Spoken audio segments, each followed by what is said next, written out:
बिस्मिल्लाहिर्रहमानिर्रहीम। अल्हम्दुलिल्लाहि रब्बिल आलमीन वल आक़िबतु लिल मुत्तक़ीन वस्सलातु वस्सलामु अला खैरि खल्क़िही नबिय्यिना मुहम्मद व अला आलिहि व अस्हाबिहि अजमईन व मन तबिअहुम बि इहसानिन इला यौमिद्दीन, अम्मा बाद। क़ाल अल्लाहु तआला फ़िल क़ुरआनिल करीम वलिल्लाहि अलन्नासि हिज्जुल बैति मन इस्तताअ इलैहि सबीला व मन कफ़र फ़इन्नल्लाहा गनिय्युन अनिल आलमीन। आदरणीय श्रोता मित्र, प्रिय दोस्तों, साथियों, माओ और बहनों, सम्मानजनक बुजुर्गों, आज के इस सभा में जिस विषय पर मैं आपके सामने चर्चा करने के लिए उपस्थित हुआ हूँ वो विषय है हज की अनिवार्यता तथा उसके महीने। आदरणीय मित्रों तथा भाइयों, अल्लाह ने पवित्र ग्रंथ कुरान में हज को अनिवार्य तथा फर्ज करते हुए फरमाया कि वलिल्लाहि अलन्नासि हिज्जुल बैति मन इस्तताअ इलैहि सबीला, कि लोगों पर अल्लाह ने हज फर्ज कर दिया है उन लोगों पर जो लोग उस घर तक जाने की क्षमता रखते हैं। काबा, अल्लाह के घर तक जाने की जो लोग क्षमता रखते हैं, उन क्षमता युक्त लोगों पर अल्लाह ने हज अनिवार्य तथा फर्ज कर दिया है। फिर आगे अल्लाह ताला ने फरमाया कि वमन कफरा फ़इन्नल्लाहा गनियुन अनिल आलमीन। अब जो कोई कुफ्र करे, अर्थात क्षमता रहते हुए भी हज ना करे, संसार और धन के लोभ में कि धन खर्च हो जाएगा तथा अन्य किसी चीज से प्रभावित होकर अल्लाह के इस आदेश का पालन पूर्ण रूप से ना करे, क्षमता रहने के बावजूद, तो अल्लाह ने कहा कि फ़इन्नल्लाहा गनियुन अनिल आलमीन, तो अल्लाह उससे तथा उससे बल्कि सारे संसार से निष्प्रिय है, बेपरवाह है। अल्लाह की कोई अगर अल्लाह के आदेश का कोई पालन नहीं करता तो अल्लाह को इसका कोई प्रभाव अल्लाह पर नहीं पड़ता, बल्कि स्वयं उस व्यक्ति पर पड़ेगा कि अल्लाह उससे बेपरवाह हो जाएगा। और अल्लाह जिस व्यक्ति से, जिससे भी अल्लाह बेपरवाह हो जाए, आप सोच सकते हैं, आप समझ सकते हैं, आप विचार कर सकते हैं कि उसका परिणाम क्या होगा। जिससे अल्लाह मुंह मोड़ ले, उसका परिणाम क्या होगा। तो अल्लाह ने हज को अनिवार्य किया, लेकिन इसके साथ साथ अल्लाह ने एक शर्त लगाई कि उन लोगों पर इसको अनिवार्य किया जो क्षमता रखते हैं आने जाने की, आर्थिक रूप से जो क्षमता युक्त हैं या जिनके पास ताकत है आने जाने का खर्च, रास्ते का खर्च और अपने घर परिवार के आवश्यक खर्च के अलावा जो उनके पास इससे ज़्यादा है और उतने में वो आ जा सकते हैं, उस काबा तक पहुंच सकते हैं, रास्ते का खर्च उसके उनके पास है, तो ऐसे लोगों पर अनिवार्य है और फर्ज है। यदि ऐसा नहीं है, उनको वहां तक पहुंचने की क्षमता आर्थिक रूप से नहीं है, धन संपत्ति के रूप से नहीं है, उनके अपने परिवार का खर्च उन पर है और उससे ज़्यादा उनके पास नहीं है कि वो मक्का तक आ जा सकें और आसानी और सरलता के साथ वो अपने तमाम खर्च को अफोर्ड कर सकें, तो ऐसे लोगों पर अनिवार्य नहीं है। ये शर्त अल्लाह ने लगाई सिर्फ इस इबादत के अंदर, इस उपासना और इस अल्लाह के आदेश के अंदर। ये शर्त है कि ये फर्ज उन्हीं लोगों पर है हज ये उन्हीं लोगों पर फर्ज है जिनको अल्लाह ने सुसंपन्न बनाया है, आर्थिक रूप से जिनको अल्लाह ने क्षमता प्रदान किया है, उन लोगों पर यह अनिवार्य है। तो हज ये अनिवार्य है उन लोगों पर जो क्षमता रखते हैं, आर्थिक रूप से सुसंपन्न है जो। और हज करना ये ऐसे ही नहीं है कि बस मन में आएगा तो कर लेंगे, नहीं। जिस प्रकार 5 समय की नमाज, 5 समय की सलात एक मुस्लिम पुरुष महिला पर अनिवार्य है, फर्ज है दिन रात में, उसी प्रकार हज भी है। इसलिए कि हज भी उसी श्रेणी में आता है जिस श्रेणी में नमाज, 5 समय की नमाज, फर्ज नमाजें हैं। तो मेरे मित्रों, भाइयों और दोस्तों, इसको हमें यूं ही टाल देना कि हम अंतिम उम्र में करेंगे, बुढ़ापे में जब चले जाएंगे तब कर लेंगे, और सब सारी दुनिया से हम बेपरवाह हो करके सिर्फ अल्लाह अल्लाह करेंगे, ये कदापि उचित नहीं है। ये अल्लाह के आदेश का अर्थ ये कदापि नहीं है कि अल्लाह ने जब शर्त लगाया है और व्यक्ति ये कहे कि हम अभी तो अल्लाह ने हमें सुसंपन्न कर दिया है आर्थिक रूप से, परंतु हम इसको अंतिम उम्र में करेंगे, जब कोई पाप होने का कोई संदेह नहीं रहेगा, उस उम्र में पाप नहीं होगा, हम पाप नहीं करेंगे। तो पाप चाहे आज हो, चाहे कल हो, चाहे नमाज पढ़ने के पश्चात हो, चाहे हज करने के पश्चात हो, चाहे उम्रा करने के पश्चात हो, सदैव और हमेशा पाप करना ये अपराध है, ये गुनाह है। अल्लाह के आदेश का अवहेलना करना यह हर दिन और हर क्षण और हर घड़ी यह हराम है। चाहे हज करके आया हो, चाहे हज ना किया हो, चाहे नमाज पढ़ के आया हो, चाहे नमाज ना पढ़ा हो। तो इसको इस उद्देश्य से जोड़ देना कि हज करने के बाद भी कोई पाप ही नहीं करेगा, ऐसा कदापि नहीं है। इसलिए कि ये भी नमाजी की श्रेणी में, नमाजी के प्रकार की तरह से उसी श्रेणी में है जिस श्रेणी में नमाज है, उसी श्रेणी में हज भी है। क्योंकि इस्लाम के मुख्य 5 आधार जिस पर इस्लाम धर्म कायम है, जिसको इस्लाम की बुनियाद कहा जाता है, उन 5 कार्यों में से एक कार्य हज करना भी है। और इस्लाम का ये मूल आधार है हज करना भी। जिस प्रकार ला इलाहा इल्लल्लाह मुहम्मदुर रसूलुल्लाह की गवाही देना, इसके बगैर कोई मुस्लिम नहीं हो सकता, मोमिन नहीं हो सकता, उसी प्रकार अगर हज की क्षमता रहते हुए भी हज का कोई इनकार करता है तो वो भी इस्लाम से खारिज होगा और इस्लाम से बाहर हो जाएगा। 5 समय की कोई नमाज नहीं पढ़ता है तो सिर्फ ला इलाहा इल्लल्लाह मुहम्मदुर रसूलुल्लाह के कह देने से उसका ईमान पूरा नहीं होगा। अगर इनकार करता है 5 समय की नमाज का कि हम तो विश्वास अल्लाह पे रखते ही हैं, हम भरोसा करते ही हैं, तो ये हम जब भी मन में आता है हम अल्लाह की आराधना और उसकी पूजा, उसकी प्रशंसा कर लिया करते हैं, तो इससे क्या फर्क पड़ता कि 5 समय की हम नमाज पढ़ें, ढोक करें, तो ये कदापि नहीं, इससे व्यक्ति इस्लाम से बाहर, इस्लाम से खारिज हो जाता है, चाहे वो कलिमा हमेशा पढ़ता रहे।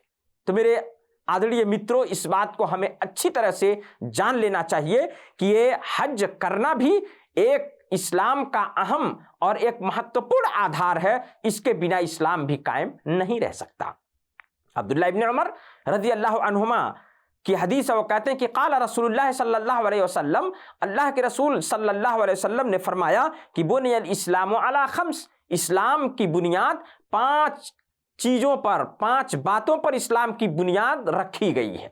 इस्लाम जो आधारित है इन 5 बातों पर है, और इन 5 में से आप सल्लल्लाहु अलैहि वसल्लम ने सबसे पहले कहा शहादत अन ला इलाहा इल्लल्लाह व अन्ना मुहम्मदन रसूलुल्लाह, इस बात की गवाही देना कि अल्लाह के अतिरिक्त कोई सत्य पूजनीय, सत्य इबादत के योग्य कोई नहीं है। अल्लाह के अलावा, अल्लाह के अतिरिक्त कोई भी सत्य पूजनीय नहीं है, इस बात की मैं गवाही देता हूं। और इस बात की भी गवाही देता हूं कि मोहम्मद सल्लल्लाहु अलैहि वसल्लम अल्लाह के संदेशवाहक और अल्लाह के संदेष्टा और रसूल हैं। यह पहला आधार है। इसके बगैर कोई मुस्लिम और मोमिन और इस्लाम में कोई प्रवेश ही नहीं कर सकता, चाहे वो नमाज पढ़े, रोजा रखे, सब करे, लेकिन इस पवित्र मंत्र की अगर को नहीं जपता है, पवित्र मंत्र को अपने हृदय से इसकी गवाही नहीं देता, इस बात को स्वीकार नहीं करता, तो उसका कोई भी अमल स्वीकार्य नहीं होगा। दूसरा आधार बताया आपने कि वह इकामिस सलाह, 5 समय की नमाज पढ़ना, दिन रात में 5 समय की नमाज। तीसरा बताया कि वह ईताई ज़का और धर्मदाय देना। धर्मदाय अर्थात धन संपत्ति एक निश्चित मात्रा तक यदि पहुंच जाए और उतना धन का व्यक्ति मालिक हो जाए तो उस धन में से कुछ विशेष अंश निकाल करके ज़कात देना, गरीबों में, विधवाओं में और असहाय लोगों में उसका देना, यह अनिवार्य है, इस्लाम का एक आधार है। हाँ, अगर उस निश्चित मात्रा तक संपत्ति नहीं पहुंचता है तो अनिवार्य नहीं है, लेकिन एक निश्चित मात्रा तक यदि संपत्ति पहुंच जाता है तो उसमें ज़कात अर्थात दान करना धर्मदाय के रूप में यह अनिवार्य हो जाता है। उसके बाद आप सल्लल्लाहु अलैहि वसल्लम ने चौथी बात जो कहा कि वह हज्जुल बैत और अल्लाह के घर काबा का हज करना। ये उसी श्रेणी में है जिस श्रेणी में नमाज है, ये उसी श्रेणी में है जिस श्रेणी में ज़कात अर्थात धर्मदाय है, ये उसी श्रेणी में है जिस श्रेणी में ला इलाहा इल्लल्लाह मुहम्मद रसूलुल्लाह का कलिमा पढ़ना है। तो मेरे मित्रों, भाइयों और दोस्तों, इसको अच्छी तरह से जान लें कि हज करना, इसमें ढिलाई कदापि स्वीकार्य नहीं है। वसौ में रमदान, 5वां आधार आपने बताया। अल्लाह के नबी सल्लल्लाहु अलैहि वसल्लम ने कहा कि वो 5वां, कहा कि रमजान के महीने का व्रत रखना, रमजान के महीने का उपवास। रमजान का महीना का उपवास जिस प्रकार रखना एक इस्लाम का महत्वपूर्ण आधार है, उसी प्रकार हज करना भी एक महत्वपूर्ण आधार है। जिस प्रकार रमजान का महीना आते ही उस महीने का व्रत और उपवास रखना अनिवार्य और फर्ज हो जाता है, उसी प्रकार जिस समय अल्लाह ने सुसंपन्न कर दिया आर्थिक रूप से, उसी समय, हाँ, उसी वर्ष अनिवार्य हो जाता है हज करना, और ये अनिवार्य है। बुखारी तथा मुस्लिम की यह हदीस है। अबू हुरैरा रज़ियल्लाहु ताला अन्हु की एक दूसरी हदीस जो सही मुस्लिम ने रिवायत किया है कि वो कहते हैं कि खतबना रसूलुल्लाह सल्लल्लाहु अलैहि वसल्लम, अल्लाह के रसूल सल्लल्लाहु अलैहि वसल्लम ने हम लोगों को प्रवचन दिया। प्रवचन देते हुए आपने क्या कहा कि या अय्युहन्नास क़द फ़ुरिज़ा अलैकुमुल हज फ़हुज्जू, ऐ लोगों सुनो, तुम्हारे ऊपर हज फर्ज कर दिया गया है, अनिवार्य कर दिया गया है, तो इसलिए अब तुम हज करो, हज करो। अल्लाह के पैगंबर सल्लल्लाहु अलैहि वसल्लम ने कहा, फ़क़ाल रजुल, एक आदमी उठे, उसी में से एक सहाबी उठे, उन्होंने कहा अफ़ी कुल्ले आमिन या रसूल अल्लाह, क्या हर साल हर वर्ष हज करना अब अनिवार्य है? इससे पता ये चलता है कि हज भी रमजान की तरह से, जिस प्रकार रमजान का महीना वर्ष में साल में एक बार आता है और उस महीने का व्रत बसना अनिवार्य है, उसी प्रकार हज भी कभी भी नहीं कर सकते। वर्ष के कुछ विशेष दिन हैं, वर्ष में कुछ विशेष महीने हैं जिनमें हज करना उचित और हज करना सही होगा। सहाबी ने कहा कि अल्लाह के रसूल, क्या अल्लाह के रसूल सल्लल्लाहु अलैहि वसल्लम, क्या हर साल हज करना अनिवार्य है?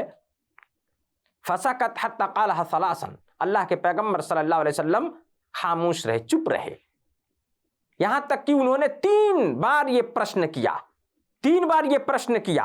अल्लाह के रसूल सल्लल्लाहु अलैहि वसल्लम खामोश रहे। फिर उसके बाद जब ये मामला खत्म हुआ, आप सल्लल्लाहु अलैहि वसल्लम फिर जब वापस आए तो आपने कहा सब लोगों से, उस सभा में आपने क्या कहा कि लौ क़ुल्तु नाम, अगर मैं कह देता हाँ, यदि मैं ये कह देता कि हाँ हर वर्ष हज करना अनिवार्य है, तो अनिवार्य हो जाता और तुम इसकी ताकत नहीं रखते। हर वर्ष हज करने की ताकत कदापि तुम नहीं रखते, हरगिज नहीं कर सकते। सुम्मा क़ाल, फिर आप सल्लल्लाहु अलैहि वसल्लम ने लोगों को उपदेश देते हुए, नसीहत करते हुए फिर से ये बात आपने कही। आपने क्या कहा ज़रूनी मा तरक्तुकुम, ज़रूनी मा तरक्तुकुम, कि देखो तुम लोग मुझे उसी बात पर रहने दिया करो जिस पर मैं तुम्हें छोड़ूं, उसी बात पर मुझे रहने दिया करो जिस पर मैं तुम्हें छोड़ूं, जितना कह दूं उसी बात पर उसको मान लो और उसी वहीं तक रहो। क्यों? इसका कारण भी आपने फिर बताया, कहा कि फ़इन्नमा हलक मन कान क़ब्लकुम बिकसरत सुआलिहिम वख्तिलाफिहिम अला अंबियाइहिम। इसलिए इस कारण कि तुमसे पहले के जो समुदाय, तुमसे पहले के जो अनुयायी थे, वो लोग इसी कारण अपने नबियों से अधिक प्रश्न करने तथा उनसे मतभेद करने के कारण बर्बाद हुए। उनको इसी कारण बर्बाद कर दिया गया, वो नष्ट हो गए, उनका विनाश हुआ, सिर्फ केवल इसी कारण कि वो लोग भी अपने नबियों से अधिक सवाल करते थे। जो नहीं करना चाहिए उसको भी सवाल खोद में खोद करते थे। और इसी प्रकार वो अपने नबियों से, अपने जो उनकी तरफ संदेशवाहक अल्लाह की तरफ से आते थे, उनसे वो मतभेद करने लगे, प्रश्न करके कि ऐसा क्यों नहीं, ऐसा क्यों है, ऐसा क्यों नहीं, ऐसा क्यों है। और यही कारण बना उनके पथभ्रष्ट होने का, और यही कारण बना उनके बर्बाद होने का, उनके विनाश होने का। आप सल्लल्लाहु अलैहि वसल्लम ने ये महत्वपूर्ण नसीहत यहाँ की। आदरणीय मित्रों, इससे ये पता चलता है कि जो अनावश्यक प्रश्न हो उसको नहीं करना चाहिए। उतना ही जो कुरान में, जो हदीस में है, उसके अनुसार अपने जीवन में कोई शैतान की तरफ से कोई संदेह आए तो उसको दबा लेना चाहिए, संदेह नहीं करना चाहिए। कुरान और हदीस की बात को मान लेना, यही एक पक्के मोमिन और एक मुस्लिम की लक्षण है। फिर आप सल्लल्लाहु अलैहि वसल्लम ने कहा कि फ़इज़ा अमरतुकुम बिअमरिन फ़अतू मिन्हु मस्ततातुम। जब मैं तुम्हें किसी बात का आदेश दूं तो तुम जितना ताकत रखते हो उतना उस पर कार्यबद्ध हो जाओ, उसको करो। वइज़ा नहैतुकुम अन शैइन फ़दऊ। और जब मैं तुम्हें किसी बात से रोकूं तो तुम उसको छोड़ दो, उससे रुक जाओ। इसी में भलाई है, यही तुम्हारी सफलता है, और यही तुम्हारी सफलता के लिए पर्याप्त है। इस हदीस को इमाम मुस्लिम ने वर्णन किया है। मेरे मित्रों और भाइयों, हज अनिवार्य है, फर्ज है, और इससे ये स्पष्ट होता है कि ये किसी खास उम्र के लिए नहीं, किसी खास एज के किसी खास उसमें नहीं है, बल्कि जैसे ही सुसंपन्न होता है व्यक्ति, अल्लाह उसे आर्थिक रूप से क्षमता प्रदान कर देता है, उसके ऊपर हज अनिवार्य होता है। और यह हज नबी सल्लल्लाहु अलैहि वसल्लम, पैगंबर सल्लल्लाहु अलैहि वसल्लम के मक्का छोड़कर, अर्थात मक्का से प्रवास करके, हिजरत करके मदीना आने के दूसरे साल, मदीना आने के 9वें साल, अर्थात 9 हिजरी संबत में यह हज अनिवार्य हुआ। आप सल्लल्लाहु अलैहि वसल्लम उसके दूसरे साल ही 10 हिजरी में आपने हज किया, और तमाम और संपूर्ण सहाबा जो जाने की क्षमता रखते थे, सब के साथ आप हज के लिए मक्का गए, और सहाबा किराम के साथ आपने हज किया। और आपने कहा कि खुजू अन्नी मनासिककुम, इस हज की विधि को, इसके विधान को, इसका नियम तुम लोग मुझसे सीख लो ऐ लोगों, और जैसा मैं करता हूं वैसा ही करो, जैसा मैंने किया वैसे ही करने का लोगों में आदेश दो। मेरे मित्रों, क्या हज हर वर्ष करना अनिवार्य है? स्पष्ट हो गया कि हर वर्ष करना अनिवार्य नहीं। जीवन में एक बार हज करना यह फर्ज है, जब व्यक्ति सुसंपन्न हो जाए। और सुसंपन्न का अर्थ यह है कि उसके अपने घर परिवार के आवश्यक खर्च से ज्यादा अगर उसके पास इतना धन और संपत्ति हो जाता है कि वो मक्का जा सकता है, हज करने के लिए जा सकता है और आ सकता है, कोई प्रभाव उसके घर परिवार पे नहीं पड़ेगा, और हर तरह से अब वो सुसंपन्न है, तो उसके ऊपर हज अनिवार्य हो जाता है। और जीवन में ये एक बार अनिवार्य है, उससे भी अल्लाह अगर तौफीक प्रदान करे तो और भी हज करता रहे, लेकिन एक बार जीवन में हज करना ये अनिवार्य है, फर्ज है। और किन दिनों में हज करना? क्या हज हमेशा करना? नहीं।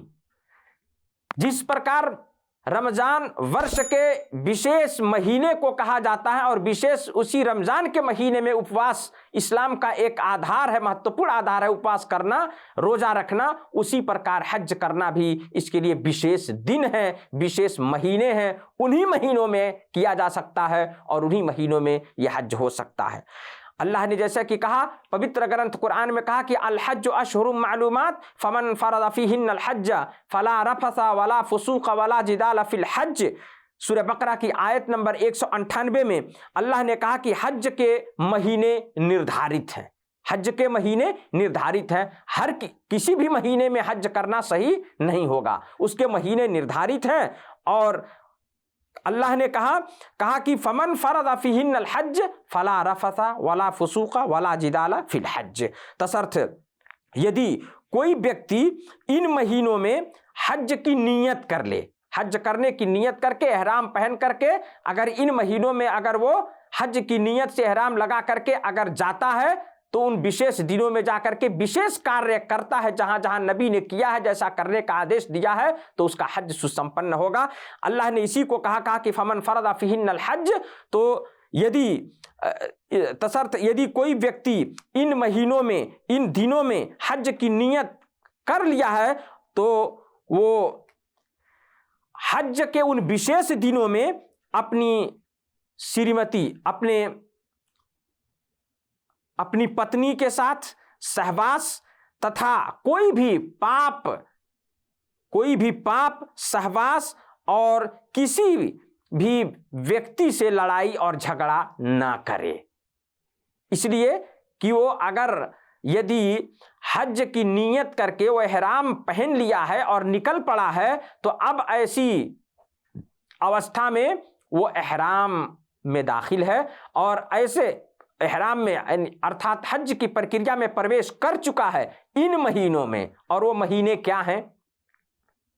वो महीने जो निर्धारित है अल्लाह ने यहां कहा, उसकी स्पष्टता अब्दुल्लाह इब्न उमर रज़ियल्लाहु अन्हुमा का वर्णन है। वो कहते हैं कि अशहुरुल हज, हज के वो महीने जो अल्लाह ने कुरान में कहा अशहुरुल अल हज अशहुरु मालूमात, कि हज के महीने निर्धारित हैं, तो वह महीने अब्दुल्लाह इब्न उमर रज़ियल्लाहु अन्हुमा ने कहा कि वो महीने शव्वाल हैं, जुल्क़ादा और ज़िलहिज्जा के 10 दिन हैं। शव्वाल जो रमज़ान के फौरन बाद शव्वाल शुरू होता है, शव्वाल का महीना हिजरी कैलेंडर का, और इसी प्रकार शव्वाल के फौरन बाद जो आता है महीना जुल्क़ादा का महीना, और उसके बाद ज़िलहिज्जा के शुरुआत के 10 दिन, ये दिन हैं जिनमें अगर कोई हज की नीयत करके अगर एहराम लगा करके वो अपने घर से निकल पड़ता है और मिकात पर पहुंचकर नियत करके हज की प्रक्रिया में प्रवेश कर लेता है तो उसका हज अब विशेष दिनों में जाकर के 7, 8 और 9 में जहां जहां जाना है, अरफा, मुजदलफा, मिना, इन तमाम जगहों पर जाता है उन विशेष दिनों में, विशेष तारीखों में, तो अब उसका हज सही होगा, चाहे वो शव्वाल के महीने ही में निकल पड़ा हो। लेकिन यदि शव्वाल के महीने और जुल्क़ादा के महीने और जुल्हिज्जा के शुरुआत के 10 दिन के अलावा यदि वो किसी अन्य महीने में अगर हज की नियत करके जाता है तो उसकी नियत सही नहीं होगी। ये अर्थ है कि विशेष महीने हैं, विशेष दिन हैं जिनमें हज करना अनिवार्य है और उन्हीं में वो हज की नियत से अपने हज के प्रक्रिया में प्रवेश कर सकता है, उसका हज सही होगा। इसीलिए यदि कोई हज के इन महीनों में, इन दिनों में अगर ऐसा करता है कि हज की नियत करके मीकात से एहराम लगा करके हज की प्रक्रिया में प्रवेश कर लेता है तो अब उसके ऊपर एहराम की अवस्था में जो जो चीजें वर्जित हैं, जो कार्य वर्जित हैं, उन कार्य का करना उसके लिए उचित नहीं है और हराम है। आदरणीय मेरे मित्र, इस अब्दुल्लाह इब्न उमर रज़ियल्लाहु अन्हुमा के इस बयान को इमाम बुखारी ने भी तालीकन सही बुखारी में बयान किया है, इमाम तबरी और दारकुतनी ने भी, और इब्ने कसीर रहमहुल्लाह ने इसको सहीहुल इस्नाद कहा है कि इसकी सनद सही है इस बात की कि हज के महीने, इसमें मतभेद तो है लेकिन सही रूप से सही जो बात है, सत्य जो है वो यही है कि शव्वाल हज के जो महीने हैं वो शव्वाल और जुल्क़ादा और जिल्हिज्जा के 10 दिन हैं। अल्लाह से प्रार्थना है अल्लाह हम सबको हज करने वालों में हज करने की हम सबको अल्लाह सुसंपन्न बनाए, हज करने के लिए तौफीक प्रदान करे। और इसी प्रकार हज जैसी महत्वपूर्ण, जो इस्लाम का एक महत्वपूर्ण आधार है, जिसको अल्लाह ने अनिवार्य किया है, बस अंतर इतना है नमाज में और इसमें कि इसमें एक शर्त अल्लाह ने रखी है कि जिसको अल्लाह ने क्षमता दिया है, जिसको अल्लाह ने आर्थिक रूप से सुसंपन्न किया है, केवल उन पर यह हज फर्ज है। और नमाज ये हर एक व्यक्ति के ऊपर फर्ज है, जो नमाज जिसको 5 समय की नमाज पढ़ना है। मेरे भाइयों, मित्रों, दोस्तों, इसलिए हज को हम यूं ही ना टाल दिया करें कि अंतिम उम्र में करेंगे, बुढ़ापा में करेंगे, ऐसा ना हो। हमें हज जब अल्लाह ने तौफीक प्रदान की, अल्लाह ने सुसंपन्न बनाया, वहीं हज फर्ज हो जाता है। और जब ये महीने आए तो उन महीनों में जा कर के हज करना है, उसकी प्रक्रिया को पूरा करना है। और हज, अल्लाह सबके हज को कबूल फरमाए। आमीन। वस्सलामु अलैकुम व रहमतुल्लाहि व बरकातुहू व जज़ाकुमुल्लाहु खैरन।